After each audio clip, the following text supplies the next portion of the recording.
সালামু আলাইকুম দেশবাসীর প্রতি, মাননীয় উপদেষ্টাগণদের প্রতি, ছাত্রছাত্রীদের প্রতি যে তোমরা দেশ স্বাধীন করেছ, তোমাদের প্রতি সালাম, আন্তরিক অভিনন্দন। চিরদিন বাঙালি জাতি হিসাবে আমরা তোমাদেরকে স্মরণ করব।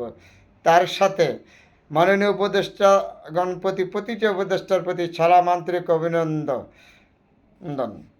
কারণ আজকে যে যুগান্তকারী একটা পদক্ষেপ নিয়েছেন জনগণের পক্ষে, এর জন্য মাননীয় প্রধান উপদেষ্টার প্রতি, প্রতিটি উপদেষ্টার প্রতি সালাম, আন্তরিক অভিনন্দন রইল। কী যুগান্তকারী পদক্ষেপ?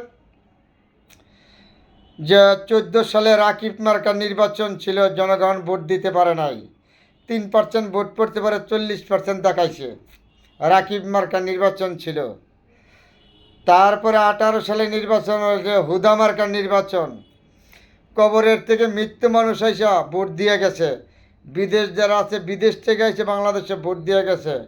কিন্তু আমার বাবা মারা গেছে, আমার বাবাকে আমার লগে দেখা না করে ভোট দিয়ে চলে গেছে 18 সালে।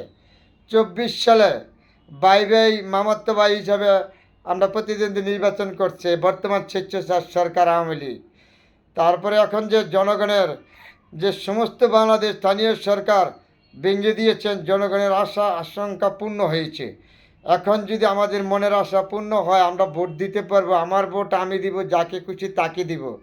এর জন্য মাননীয় উপদেষ্টাদের প্রতি আন্তরিক অভিনন্দন, শুভেচ্ছা। ছাত্রছাত্রীদেরকে আন্তরিক অভিনন্দন, শুভেচ্ছা।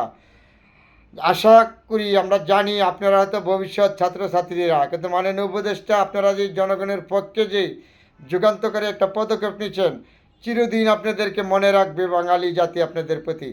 তারপরে বলেছি, এখন যদি আমার ভোট আমি দিব, যাকে খুশি তাকে দিব, আপনারা যে সুযোগটা করে দিচ্ছেন, আপনাদেরকে চিরদিন বাঙালি জাতি মনে রাখবে। আসসালামু আলাইকুম বন্ধুরা।